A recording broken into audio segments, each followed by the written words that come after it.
Okay, Dr. Montague, I'm going to let you do your own short, brief bio and talk a little bit about the, university. I'd like you to do a plug about your book because I think that's a fascinating part about you, and then just a quick little segment about your past journey before the university here. So people that might not know that, because you've been up there for a while, so maybe some people have not had you as a student around, and so some of those. So it'd be nice to hear a little bit about your history, so they can tell why we put you in the distinguished speaker category. Oh, wow. Okay, yes. Well, thank you all, and thank you, Dr. Ladd. My sincere thanks to all of the people here as part of this distinguished lecture series. I am just honored to be asked to come and join you today. And I'm going to keep my remarks brief because I really want to be able to get into some questions. I want to show you a couple of slides just to kind of give you a visual effect, but I really want to demystify some of the things that are associated with when you talk about background investigations and security clearances. And then I also want to also ramp up the importance of some things you do need to keep in mind with respect to background investigations and security clearances. And as Dr. Ladd asked, I'm going to give you a little bit of background on me. I did pop my bio that's on the UALR School of Criminal Justice and Criminology website, but I'll just do a little highlight on that. So my name is David Montague, and I'm the Associate Vice Chancellor for Academic Affairs here at UALR. I'm in the Office of the Executive Vice Chancellor and Provost. My particular portfolio at the university is student success. And so, but I'm also a tenured full professor in criminal justice criminology here at UALR. I came to our university here in 2004, and I've been here ever since in different capacities. And I'll kind of show you that on a slide just to kind of show you. But I've worked at a lot of different places, and Dr. Ladd, if you're okay, I'll use that slide to kind of get into kind of transition over time. And I think part of when you talk about background investigations and security clearances as a criminal justice criminology professional, there's a lot of different perspectives, lenses, if you will, that you might want to use. I've done this talk before many years ago, and I am letting you know I am not reusing that old stuff. I did it for the department back in 2005, and so I have changed as a person. Just like as you grow as a criminal justice criminology professional, your background will change, your perspective about the discipline, the field will change as well. And so I decided not to use that old material because I keep copies of everything, as an investigator should, right? But I'm actually going to speak to you now on, I think, some just nuggets that I think would be important to someone listening to someone who has come from this field and been there a long time and still here with you now. So I'm originally from the Washington, D.C. Area. Grew up there and moved around a little bit, not much. I went to college at Morehouse College in Atlanta, Georgia, and did my Bachelor of Arts degree in political science there. Focused a lot on international relations and policy topics and social. Now we call social justice, but we just called it, state and local politics and other stuff like that. Then went off to the George Washington University, that's in Washington, D.C., and was in a program called Crime and Commerce. And think of that as white collar crime, right? And it's interesting because the graduate program that I was in academically at George Washington University had three different tracks that you could do, three different tracks. One of them was straight white collar crime. One was straight security management, and the other one was straight forensics science track. And so criminal justice at George Washington University is housed within, at that time, was housed within forensic science. So you had a lot of people that had, toxicology, serology, epidemiology backgrounds. And what that meant was that most of them are PhD'd in chemistry and biology. Okay. But as you know, a lot of criminology deals with the hard sciences as well. So that's where I did that program. But really, if you think about what kind of courses did this guy take in a program like that? Well, I took courses like conspiracy, terrorism, fraud and government contracting. Those are the types of graduate courses I took as a master's student, and then was working in the field in criminal justice at the time. I'll go through like a little laundry list of those things because that'll be kind of like a background of career. And then decided to do the, in terms of academic background, PhD in political science. So a lot of people assume that my PhD is in criminal justice or criminology, and it's not. It's actually in political science. And my areas of specialty are, when I was in my program, were public policy, international relations, meaning I had to do PhD comps in those areas, public policy, international relations, and Black politics, which is another subfield within political science. And so, and I actually did my dissertation specifically on a criminal justice topic, and I looked at the creation and impact and influence of the very first ever use of computer technology to monitor prescription writing habits of doctors at the retail level. And so I went to the first two states in the United States to ever do it, it's anywhere in the world really, Oklahoma and Massachusetts, and basically compared two areas, one with a law enforcement agency, one with a public health agency, just to see how data were used. So yeah, I'm a political scientist, but I've really kind of been a criminal justice person at heart the whole time. So that's kind of some of that background. So what I want to do is share screen now, if I can get it to work, and then go over kind of some of my background in terms of my movement. Let's see, not chat. Here we go. Here we are. All right. Can you all see that screen? Okay. It should. Okay. Good. All right. And I'm going to look over this direction. I'm using three, actually technically four monitors. So I'm like, okay. So I've had a pretty interesting background, I think, and moved around just like a lot of other folks. Like I said, I'm here now, and that's the building that I'm talking to you from right now. That's in the center there, the Donaldson. Oops, there. And so what I want to emphasize about background investigations, security clearances, is just really there's one major thing to keep in mind. Okay, and we're going to talk about what the difference between the two is. But here's the importance of it in today's world. Okay, the more that you have an increase in technology, right, means that there's more a level of interconnection or connectedness between different types of disciplines, different types of professions, the greater the level of communication, right? Different types of communication, right? And so what I'm getting at is that if you are studying criminal justice, criminology in anywhere in the world today, right?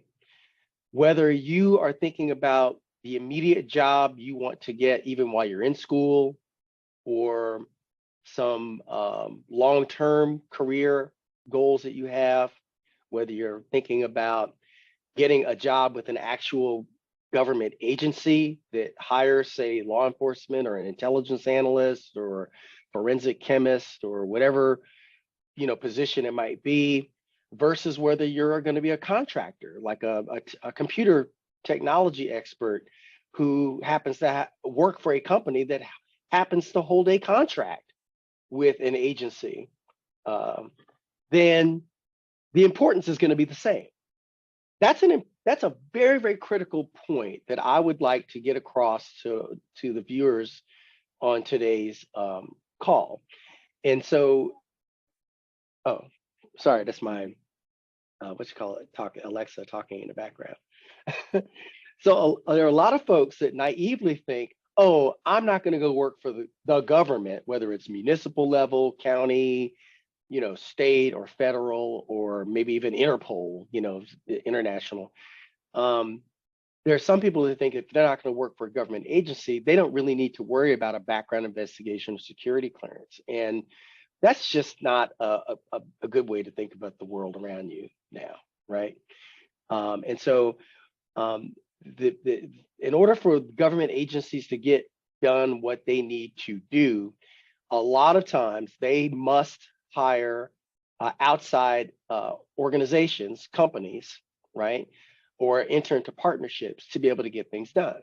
And that's literally how I got my start in the government. I'll show you in just a moment that kind of timeline and transition.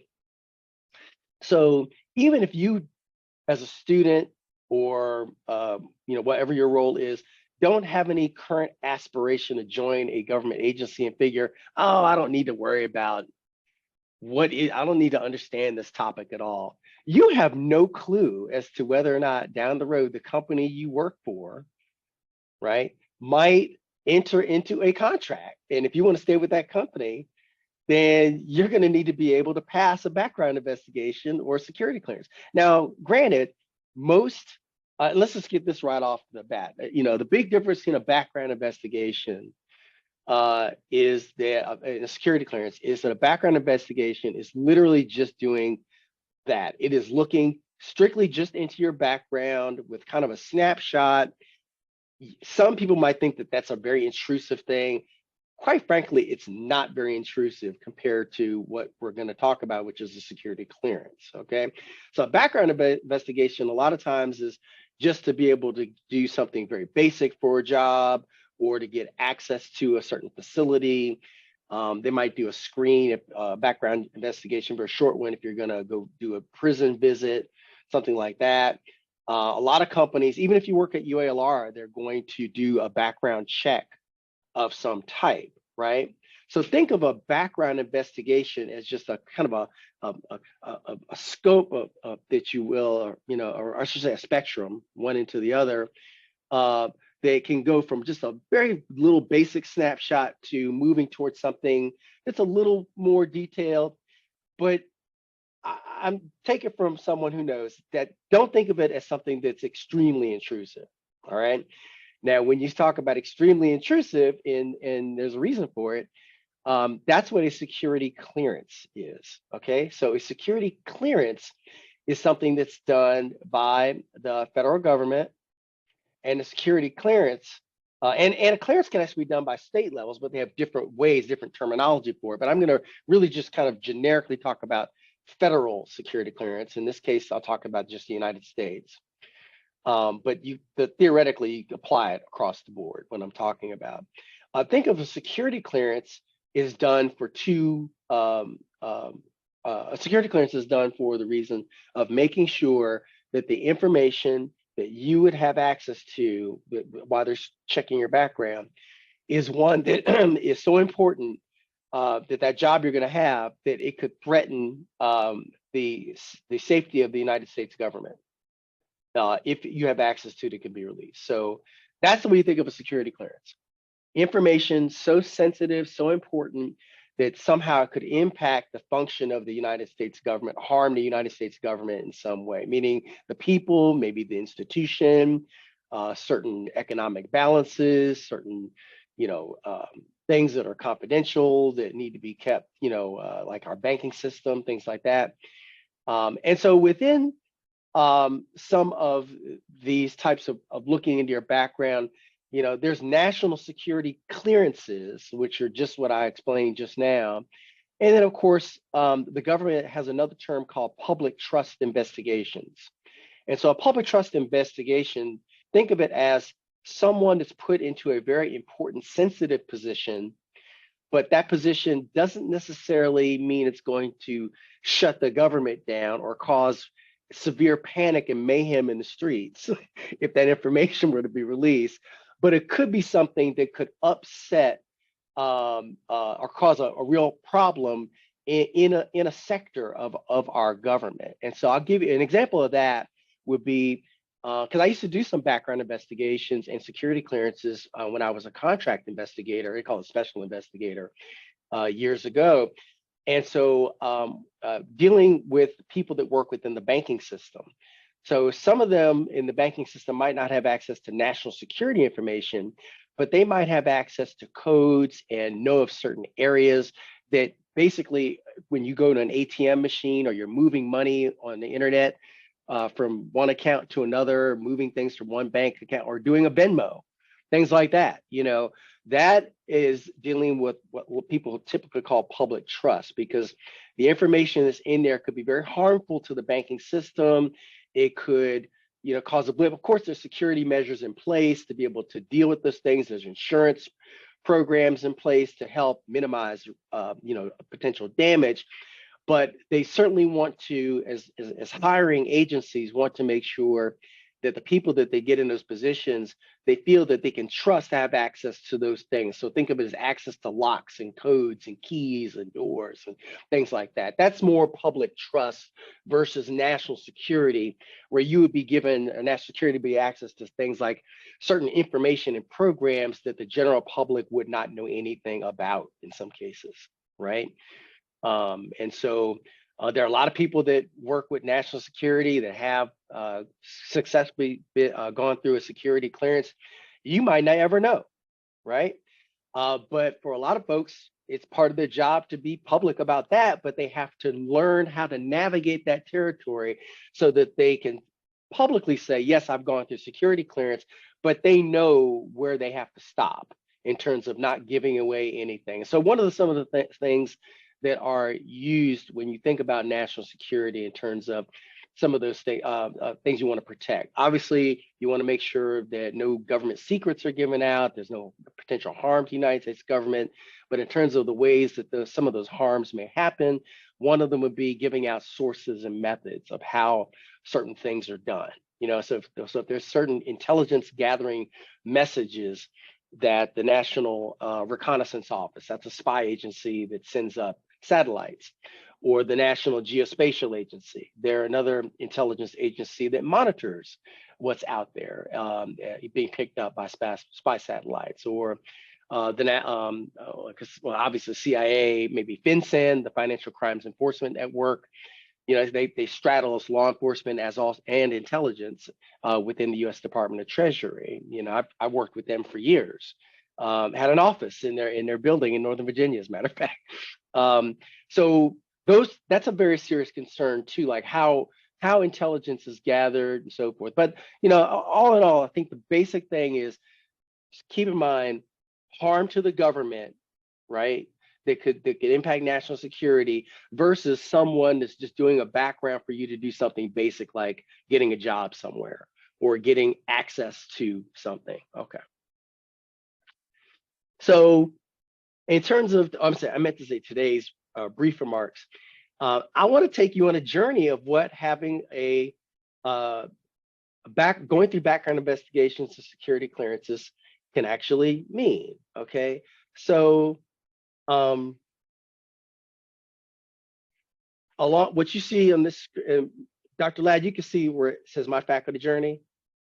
Okay, good.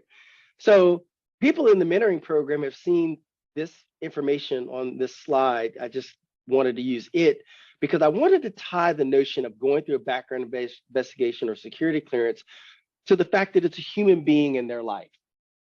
That's important to keep in mind. It's not just something that exists, it's out there. Once you've had it done, you never have to think about it ever being done again. That one background check or national security check is going to be the same as another one. I've already kind of dispelled that a few minutes ago. But I told you that I started off as a contractor and then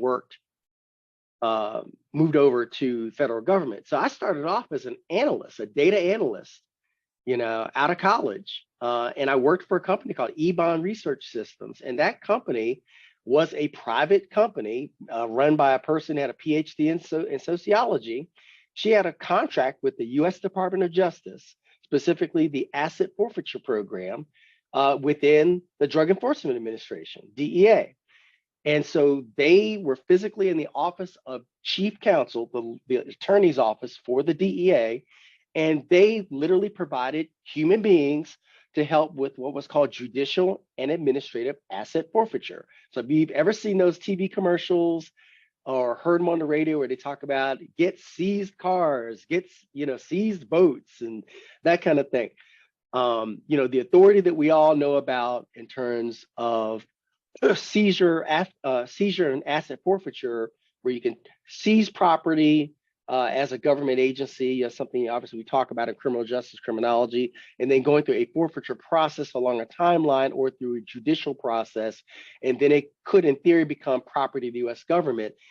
There's an office at DEA that specifically manages that program, and so I worked in that office as a data analyst. And so that meant that as a very young person, I needed what was called a sensitive security clearance. That was a national security clearance, but it is a level called sensitive.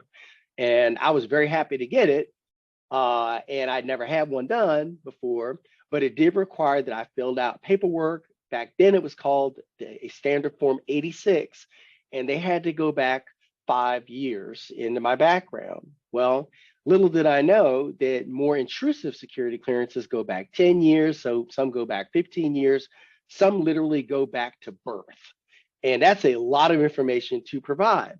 So I literally was, as a data analyst, had that sensitive security clearance, and then eventually jumped ship. And this is kind of giving my background. Jumped ship into the U.S. Drug Enforcement Administration because I was already teaching at Quantico, the FBI Academy. I was teaching asset forfeiture there, but I went down for basic training, and then in order to qualify to go do that and join the federal government, I needed to pass what was a U.S. government top secret security clearance, right? So that meant a much higher level, much more intrusive background, and then led into more and more questions. They sent people through my neighborhood where I grew up. They visited some of the schools that I put down that I went through my high school. They even went through my middle school records, and they talked to people in the neighborhood.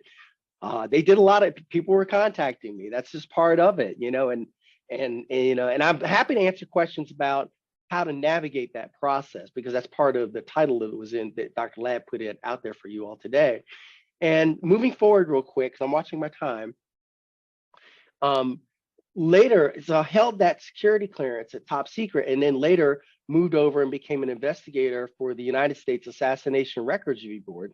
That was an intelligence agency put together through Congress, because and we were looking at the assassinations of President John F. Kennedy, Dr. Martin Luther King, Bobby Kennedy, and some other historical, people, and then had to have my background for top secret done again, and then also had to have another level higher than top secret called sensitive compartment information. Now, if you've ever seen the news, or if you've seen the news in the last couple year or so, you've seen information about documents dealing with former President Trump, current President Biden, talking about, finding top secret documents, classified documents, I should say, at different places. And even at the recent White House Correspondents' Dinner, there was, I think Roy Woods was the main person who was putting jokes out, and literally made jokes about finding, here's some documents maybe I found in Biden's garage, and that was the joke. But the some of those documents they talked about, I know at Mar-a-Lago, Trump's home, they dealt with SCI, sensitive compartmented information. So think of SCI as a security clearance level that is so high that the programs that exist within it, the security programs, whatever they may deal with, and I don't want to throw out any examples of what they may deal with. I just say there's programs that deal with different things, are so high and so sensitive that you can't talk about what programs you're actually read into. And that's the terminology that's used within that community. So once you get put in a certain security clearance level, you're read on at that level. That's the term. You've officially gone through the process. You've done the paperwork. They keep the paperwork. You have nothing. they you know, you know. And so it's very interesting. And so there are lots of different programs that I can publicly say that within the category of classified area at national security called SCI. And so one might ask, or somebody in your group might ask, why would you have so many different categories and people don't even know what all of them are? And how does that keep people from talking about what they've been read into? It's very simple. This is the beauty of this whole thing. So let's say Dr. Ladd has been read in SCI at whatever 5 different programs, and I've been read in at 3 different programs. We work in cubicles next to each other in the same office building, same room, but different cubicles, and right next to each other. And the beauty of SCI is that the people that read us into those programs can rest assured that unless we're ready to face the consequences of releasing that information, I have no idea which programs she's been read into, and nor does she, about me. And here's the thing, you can't ask because you have no idea whether or not the person's been read in. So you can't even name them. You can't say, hey, were you read into this and read into that? You can't do that because the programs itself are supposed to be something you don't discuss publicly. Just the fact that you are read in at SCI is enough. And so that's one way the government helps to maintain the sanctity of national security information at that level. So obviously, you know, I mentioned, you know, being senior investigator for that agency is one reason I had to have that. And then I moved over when I left there and became a contract investigator. And this is when I went to Howard University to do my PhD. And I did it simply because I needed to, and this is the connection, we're all human beings, because, you know, I needed to pay for school and I didn't have a graduate assistantship at the time. And I didn't want to sell my condo that I ended up selling anyway, you know, but becoming a contract investigator meant that you had to have another background investigation done. And in this case, you had to have a security clearance attached to it. And they also required an SCI. And so going through, and the SCI at that time was maintained, the records are maintained by the CIA. So as you see, that's just like 5 bullet points down and moving in, and already you're talking about multiple levels of different types of investigations into my background for different types of positions and different levels of access. Well, obviously I didn't need that as an adjunct professor. I didn't need that to work as a lecturer or a visiting professor, or even coming to UALR as an assistant professor. I didn't need any of those. I wasn't working any particular government contracts or had any grants that required me to hold on to those clearances. So, you know, after a while they lapse. They just kind of go away. You know, they have a certain time period. You know, my recollection is normally it's about 5 years, but I guess it depends on what's going on. You know, what type of level it is. But one thing that you want to know as viewers, it's important to make a distinction of it's okay for a security clearance to lapse. It's not like a license. You know what I mean? It's not like a license to do your job. Security clearances lapse. Background investigations lapse in terms of them being current and valid anymore, right? Just like a driver's license. Doesn't mean you no longer know how to drive. It's just that you need to get it renewed if you want to drive a car again. Think of it the same way, right? what is important is that to be able to say that you've never had a security clearance denied or revoked or suspended. That's what you want to be able to say. All right, that you never had it denied, revoked, or suspended. All right, having it lapse is just a normal part of just what it is, and I'll show you what that means literally on your vita or your resume in just a moment. Okay, but I'll move forward, and I'll kind of move because I'm trying to keep the interest on time for asking questions, Dr. Ladd, if that's okay. And of course, moving through different other journey, along the route. I'm not going to go through all the different bullet points there, but none of those I required me to hold on to national security clearance. Now, mind you, I am currently working on, I'm on an NSF grant, National Science Foundation grant, to try to increase the number of underrepresented people in STEM areas. If that grant had also dealt with working with specific government agencies or specific projects that were going on, and we do have some people at UALR that are doing national security work, in different areas, right? And that would mean that I would have to go through this process again to get read in, investigate it, and then get read into those programs. All right. And let me just kind of put this in a larger perspective. Think of the background investigation, security clearance, as literally just part of your licenses, like I mentioned a driver's license, or any other type of certification that you have, right? And as long as you keep in mind that it's not supposed to exist forever, right? That's important. But think of it when you're professionally, think of it as just like a license that you hold. And I've got an example from my own, vita that I put on there. 1990, the one that I mentioned where I was a contractor, I had to have a sensitive security clearance, and that was employee of a federal contractor. Then I went to DEA, just like I mentioned. I had to go through the top secret. Then I went over to the assassination board, had to have another top secret done. Then I started getting access to more things. And mind you, it was a requirement for me to keep my job at the assassination board for me to be able to successfully pass and get read in at SCI. So there was some pressure there, but because everybody at our agency held SCI level security with top secret. All right.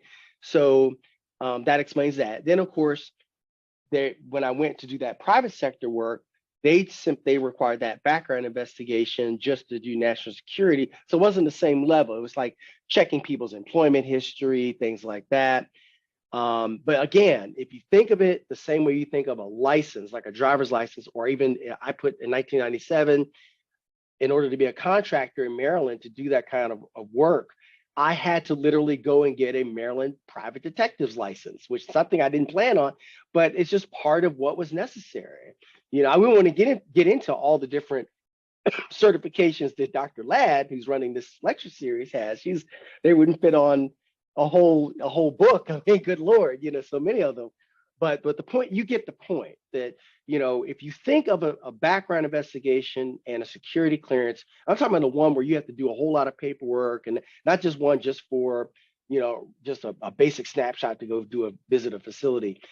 Then it, I think, gives it more weight, because that's something that you can actually use to your advantage when you're applying for positions, and it makes you more marketable. So let me give you an example real quick of what I mean by how a background investigation, especially a national security clearance in particular, can work to your advantage. Let me take it off of all right, can you see me again clearly?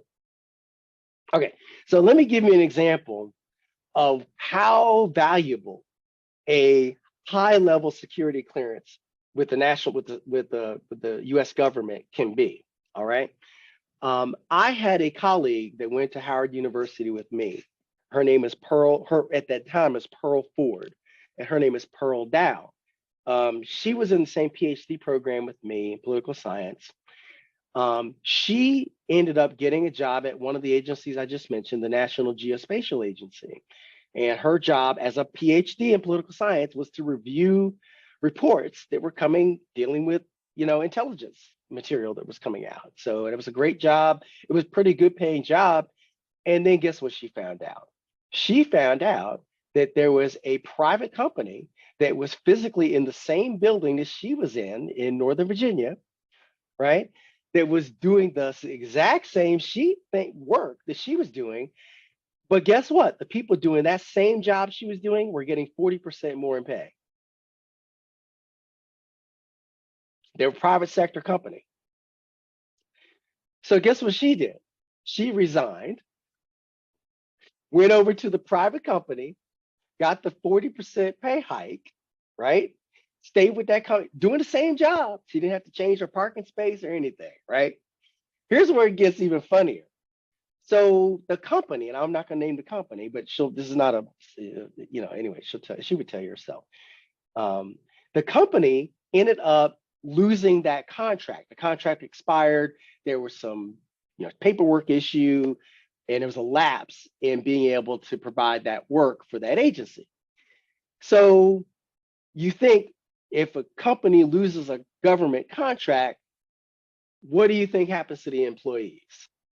They lose their job, right? No, that's not what happened. No.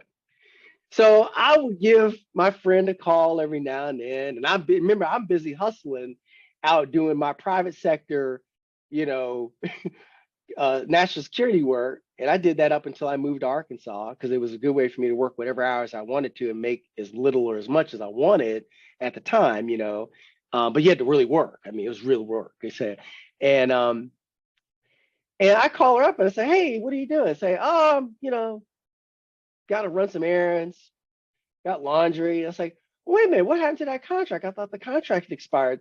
Yeah, it did, but they said that, they plan to get another contract in a few months. So they know how difficult it is to get people through SCI security clearance. So we all keep getting paid until they get a new contract. So she literally kept that kind of activity for about 8 months until the new contract was in place. That's not a bad deal. So what it meant was, even with her PhD, the thing that really gave her that kind of security was the fact that she had already passed or was read in at such a high level in terms of her national security background. Now, of course, she ended up leaving there, and she became the first Black woman to ever be chair of political science at UA Fayetteville, by the way. And then has now moved on over to be a distinguished scholar at Emory University now, and is all over the lecture circuit. Her name is Pearl Dowe, D-O-W-E. And so, that's an interesting story, but it's true. And I think it says a lot that, your education is very, very important, because without that education, they would not have looked at her, right? So she had the knowledge, she had all that, but it's just as important to be able to pass that security clearance. And what's happening more and more and more is that the people who are in these more, what used to be ancillary areas of occupations, now those jobs are requiring people to be able to pass that level of rigor to be part of that contract. So the company may not fire you if you don't want to go through the national security clearance. They may have another contract that doesn't require it, another, somewhere else. But the point is that the company is going to do what it needs to make money, right? And if you want to stay with them, then it's going to be important for you to be able to navigate that process and get that security clearance as well. So I think that's the kind of thing I want to emphasize on the importance of national security background. And then one other thing I'd like to mention, and open it up for some questions, because what's more important to me is not just the details of you need this form versus that form versus this or that. It's understanding in your mind how it all fits together. That's what's really important about this process, okay? And understanding what it means for you and could mean for you, all right? So how do you think about what potential jobs are going to, or careers are going to require you to have a national security background? Well, it's really easy to find if you're looking for just federal stuff, but you think about all the other things that could be connected for contract work. Because even someone who does custodial work at a secure facility, and I worked in what was called a SCIF, right? A secure compartment information facility, right? I worked in one of those. I've worked in a few of them actually. You know, when I travel country, some agency, the entire agency, which might be a small agency, is a SCIF. It's you know, it's above floor. They've got the company, address certain things, protect for prevent cell phone usage, things of that nature. And so one thing is, and I'll put it in the chat, is to use this list that's out there. It's just one way, if you make it easier. A lot of the library systems, believe it or not, have a very good understanding of how to catalog and keep relations with all the agencies that are out there, meaning federal agencies. And so most of us that are probably on this call can only name a handful. I can't. I can only name a few dozen myself, even though I've been in this industry for a very long time. But there are literally, dozens and dozens and dozens of federal agencies that are out there. Most people don't know, especially our students, right? And if you've ever, I'm not gonna ask people to raise their hands on the call, but if you've ever been fishing, and I'm not an avid fisher person, right? But if you've ever been fishing, think of it this way. When you think about getting the right position that requires that security clearance, and because once they got you, they want to hold on to you. They want to hold on to you. It's like gold having that security clearance. Believe me, all right? They'll hold on to you. Think of it like going fishing. Like if you are, if you get up in the morning and you want to go fishing, and do you want to go to the place where everybody else has got their boat on that lake, or do you want to go find that remote area with less people, right? You want the area where there's less people trying to get the same thing you are, right? So that's the way to think about applying for federal positions for sure, right? Everybody knows FBI and DEA and Treasury and ATF, but a lot of people don't know about some of those smaller entities that are out there, and a lot of them have names that don't really seem like they're associated with the kind of work that they actually do, like the Tennessee Valley Authority, which is a good one too. They have a totally different purpose now than when they originally worked to try to just focus on hydroelectricity, right? So you'd be surprised what types of career opportunities and where they are geographically in the United States. So if you have that approach, then it really kind of opens and expands your thought of, okay, if I can, go through and navigate this process, these are some places that I can really have a job almost anywhere in the country, if you think about it, right? So then I'm guessing one of the questions that's going to come up, and I'm just going to go ahead and put it out there right now, is how do you think about passing a security clearance, right? Well, no one's had a perfect life, no one, right? And so I've been asked the question so many different times over the years. Well, everybody's got a skeleton in their closet. Yeah, everyone has a skeleton in their closet. Someone's got some skeleton. Look around. It seems like there's a skeleton somewhere. Somebody's got something, right? Something in your computer, something on your phone, something in your home, something under your house, something in a shed. Something you've done something somewhere. Everybody's done something, right?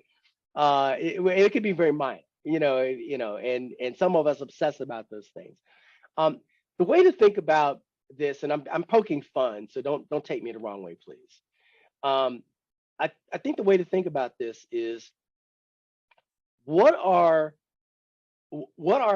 the things that this particular agency is focusing on for the type of security clearance I would need to work there, right?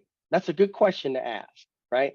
So I've worked with the U.S. State Department. I've worked with the Office of the Comptroller of the Currency. They're the ones that are the kind of oversight more with the bank examiner program and that kind of thing. There's people that go and do audits of banks and stuff. If you've committed some kind of or convicted of a financial crime, getting a job at the Office of the Comptroller of the Currency is probably not gonna pan out too well in the security clearance.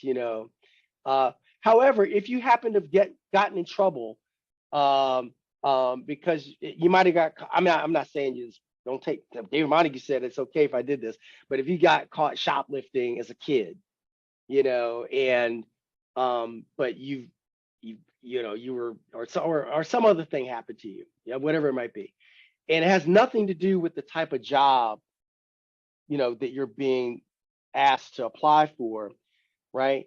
Then it's less likely that that might be a reason to keep you from being able to be accepted by that agency.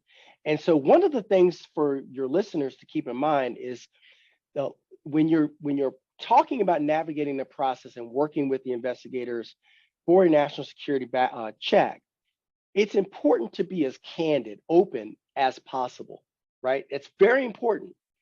And so somebody might say, well, wait a minute now. No, no, no, no. I'm not gonna, no, no. Here's why you want to do that.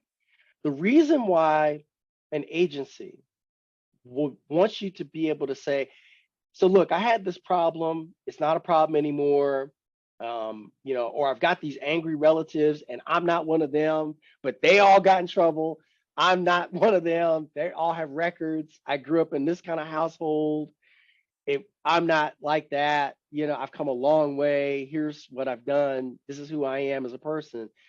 An agency that's doing the background check or potential security clearance, they want to know, because they want to make sure that if they bring you on, that's something that somebody else could not use to blackmail or coerce you into being one of their operatives. Does that make sense? Right. So if they know that, Dr. Ladd, we know about that thing, and unless you do the following, unless you get a copy of those records and take your phone in and get some photos of this and that and send them to us, and we'll tell you exactly how to do it, or do a dead drop, put it in the ground and put a little thing on top like the intelligence operatives used to do, then we're gonna spill the beans on that thing that you did. And so the agencies want to avoid having that, because if they already know that about you, then that's not a threat anymore. That's not a problem anymore. And I know, and I'm just going to tell you from experience, that what I just said to you is one of the hardest things for people that are just trying to figure out their career path, for them to rationalize. They're like, no, I'm not telling you anything unless you pin me in a corner. I'm not saying anything. If you're committed to try to get a position with some of these folks, and no, they can, once you sign that disclaimer form, that waiver, the authorization form, because you will have to sign an authorization form for them to do the background investigation and lead to security clearance. That gives them the authority to ask whoever they want to. They can check whatever records they want to check. So even if you don't say that you did it, right, they might be able to find someone that knows you and can maybe even provide records of what you did, right? So it's much better to just go ahead and work with them on trying to acknowledge that up front and get ahead of it. Again, if it's something that is, if you're trying to go work for the DEA and you've got a severe drug problem that you're trying, it might not be the best fit, or if you were convicted of espionage, and then you want to go apply for the State Department, might not be a good idea, that kind of thing. But that doesn't mean you're out of options. So you understand what I'm saying? That's important to know. So the final thing is, and I'm going to leave 10 minutes for questions. Ask questions when you're thinking about a potential job. And Dr. Ladd, remind me to provide that link to the library thing for federal agencies if people are curious. Inquire, try to find out what the job duties entail, and think about it. Like, is there any reason that I could think of why this would be a problem, or someone might think that this would be a problem for me to do, right? I'm very upfront with the stuff that I've had to deal with. And yeah, I've had problems myself, and I grew up in a tough household growing up, all that kind of stuff. A lot of people have different stories. Everyone has a different reality. But the point is that, you can use those things to help you advance in your career, and just think outside the box. So I've got 9 minutes, and if I'm glad to stay on a little bit extra if anybody wants to. But Dr. Ladd, I will certainly open it up for any questions. I just wanted to make those main points. As always, fascinating. Every topic that I've ever heard you speak on, I always learn something that I didn't know before. And I'm always more excited to learn about what you've talked about after you've talked about it. So I have a feeling that everybody on the call feels the same way. Do we have any questions?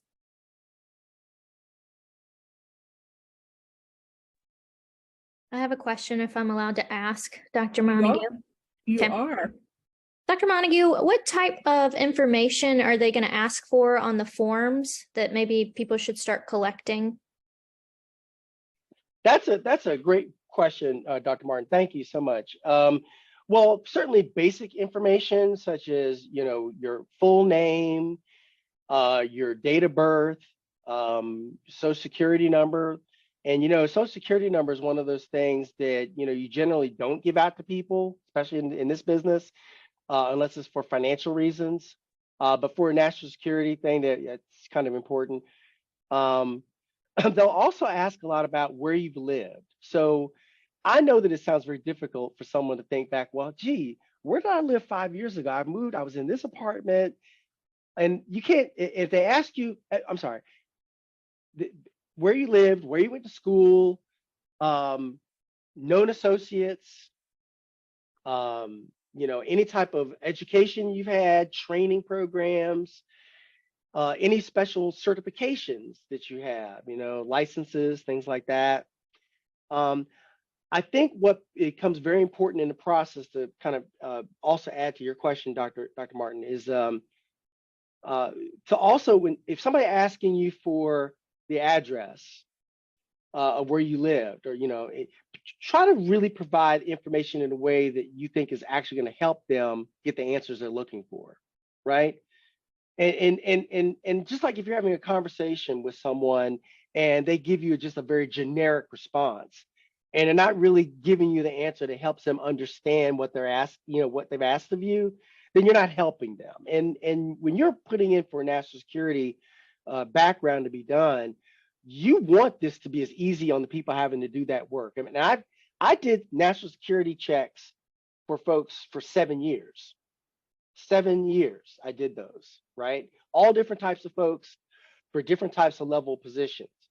And I cannot tell you how many people don't take the time to take that process seriously, because the process of an agency, like I got paid money to go and check people's backgrounds and look for information.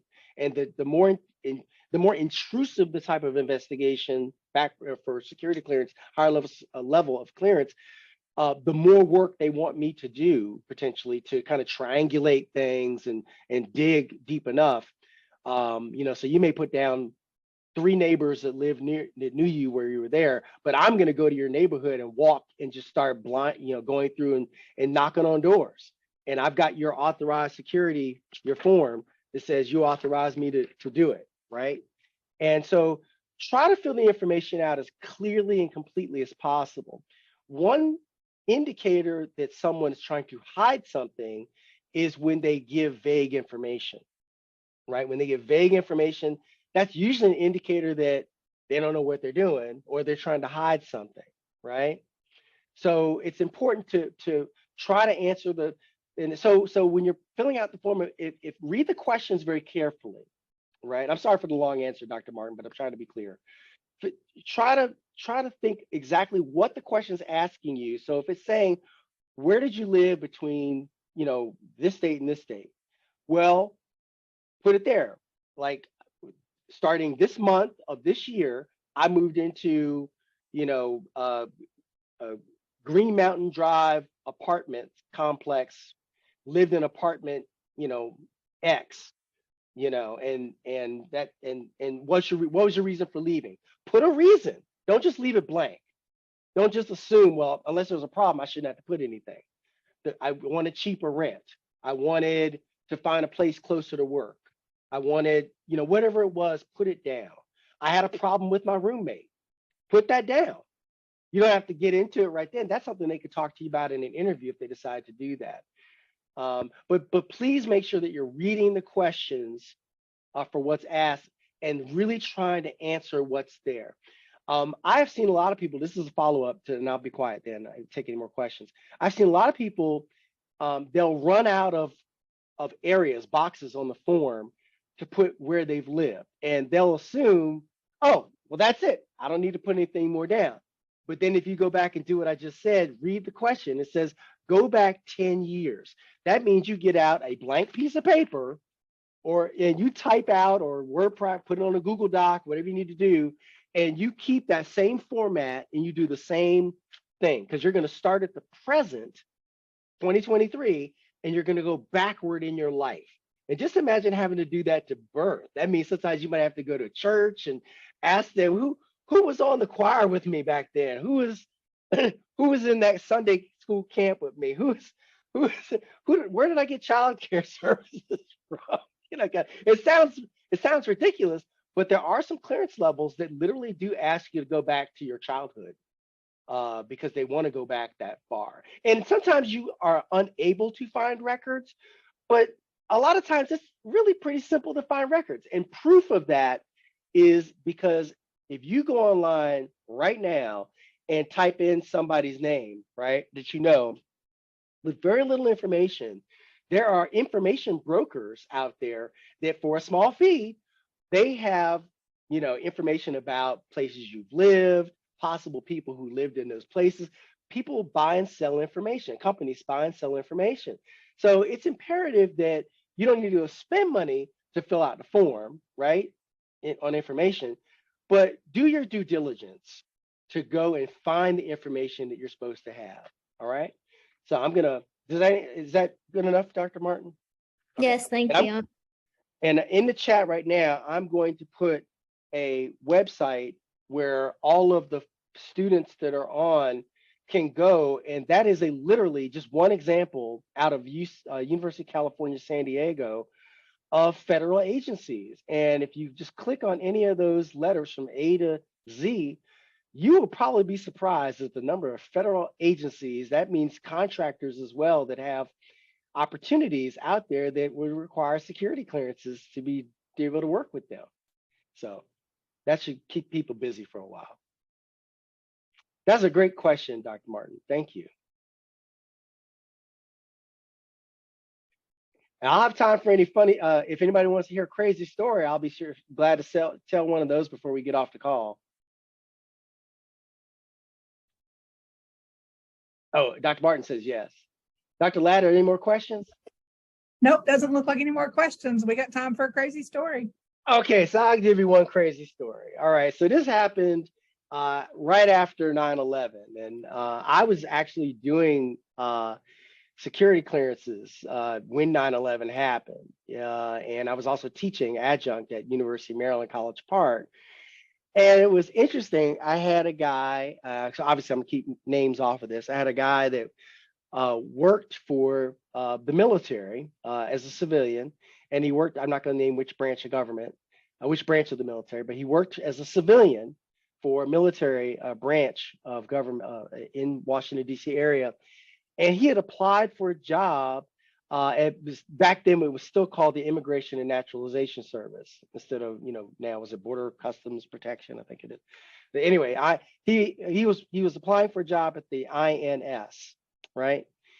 And so he was an administrative assistant at the current job that he had in the military.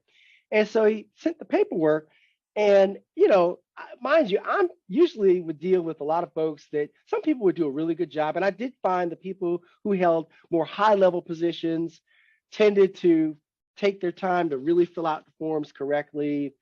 I noticed that people who just thought it was like, I don't need to do this, they just scribble stuff on the form sometimes, didn't pay attention to whether it was legible or not.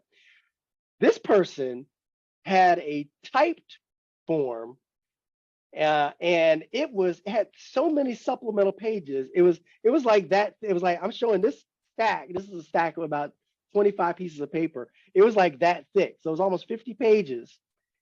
So almost double the regular amount he had with supplemental stuff, right? And I was like, this is an awful lot. And it was all typed and very neat, and and so I said, okay. So I said, this person is very meticulous, right? So I read through everything, and there were just some things that didn't make sense. It was just so perfect when I looked at it, right? And then I started looking more into because I hadn't interviewed the guy yet, right? And this was a level of security clearance that was going to be pretty high that I needed to sit down with this guy at some point. But I had to check his records out. I had to go visit look at his transcripts. I literally would go and visit and verify that he graduated, which anybody can go to registrar at UALR and do that as an investigator, right? With the authorization. And so I did those, and everything was checking out. And then all of a sudden, I started seeing some things were just a little too meticulous.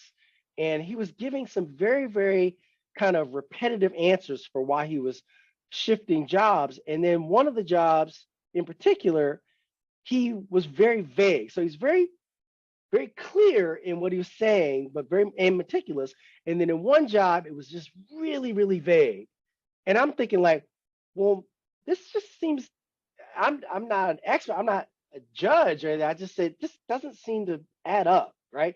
So then I went to go visit his home, and I went to this neighborhood out in Maryland, and I was walking around the neighborhood, and I started knocking on doors, and this one person comes up, this little kid riding a bike, and says, hey, I saw you going around talking to people, and we heard you were asking about such and such and lives over there. I said, I can't say who, and he said, oh, we thought you were talking about the guy that's the recluse. I was like, I'm sorry. He said, oh yeah, you should go talk to my dad over there. So I went over there and talked to the dad, because I could talk to anybody in the neighborhood. I talked to adults, I didn't talk to the children. So I went over there and talked to, and then all of a sudden a bunch of neighbors were saying, there's this guy that lives over there. We think he's with the military, but he seems he seems like he's very straightforward, clean cut guy, but something's odd about him. And I said, have you been inside of his house? And I said, no. So I ran into another neighbor that they took me over to, and says there was an emergency situation with water, and they, the emergency services had to come and go into the home, right? Fire department. And they were describing what they saw when they went and helped the fire department. And they said they found upstairs in the top level a bunch, like in the attic area, like chains and tied to furniture. And they found black trash bags covering all the windows. And they found some tools that were in there that the guy wanted the kid to move away before he would tell me like what he thought the tools were for, right? And said, have you gone in the backyard of the house? So I said, I typically don't go to someone's home to, I interview them in their job or meet at another location, a coffee shop, something.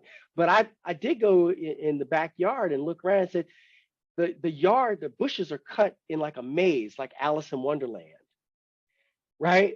And so that's when the rabbit hole just went deeper and deeper and deeper. And then I had my one-on-one meeting with him. And in the meeting, I then bring up hey, I noticed you were so meticulous about everything you said about why you moved jobs, but then this was so vague. And then he sat there and he was just like kind of moving around in the seat like he didn't want to say anything. And I said, can you hear me? Are you okay? And he's like, well, I'm just going to tell you, he was one of those dot heads. I said, what? He said, he's one of those dot heads. I said, dot head.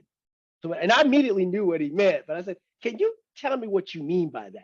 So he's like, he's one of them foreigners. I said, and you're saying he's and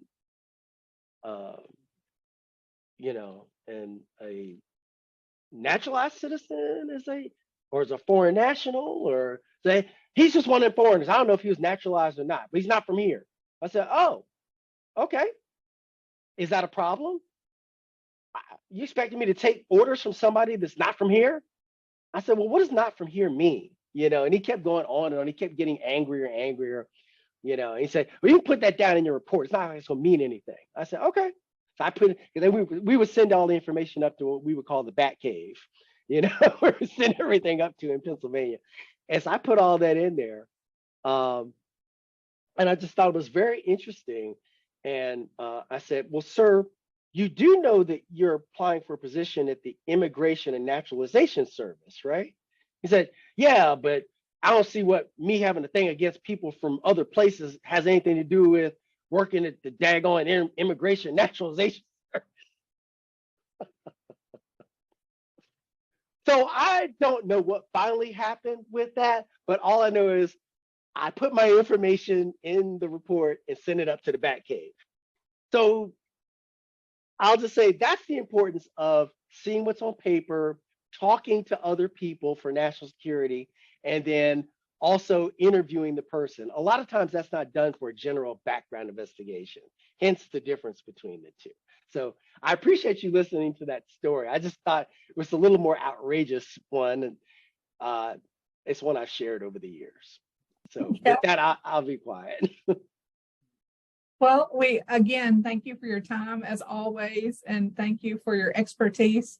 I know everybody, like I said, has learned a little something extra from you today that they'll take in their journey. And thank you so much for clearing things up with us. And so knowing the students, that'll help them know what to expect and how to fill out things depending on what they have to do. So does anybody one last chance? Questions?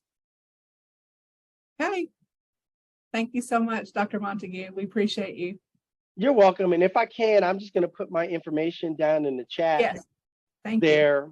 And when I say this to you, it's something that I mean it. So I've been here almost 19 years at UALR, and I have always been a huge advocate of trying to help anyone that is interested, because I don't give great advice about classes, but I give great advice about career stuff in criminal justice. And so if you have any questions about navigating that process or want to talk about it, I've just put my information in there, and I'm very sincere when I say I welcome being able to talk with you. And thank you so much again for asking me to be a part of this important lecture series that you have. Okay. Thank you so much. Thanks, everybody.